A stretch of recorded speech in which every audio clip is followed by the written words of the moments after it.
How to delete Lazada payment method. Hello everyone. In this video, we will see how to delete the Lazada payment method. Download and open the Lazada app. Make sure to log into your account first. There are different varieties of products that you can buy.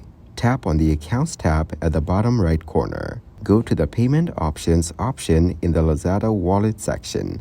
You can add your card and its details here. Go to the Help Center and search Unlink Saved Payments in Lazada Wallet. Follow the on-screen instructions to unlink the payment method. You have to go to the wallet icon under the Lazada homepage. Tap the Payment Options. Choose the payment options you want to delete. Then tap the Delete the Payment option button to unlink your account.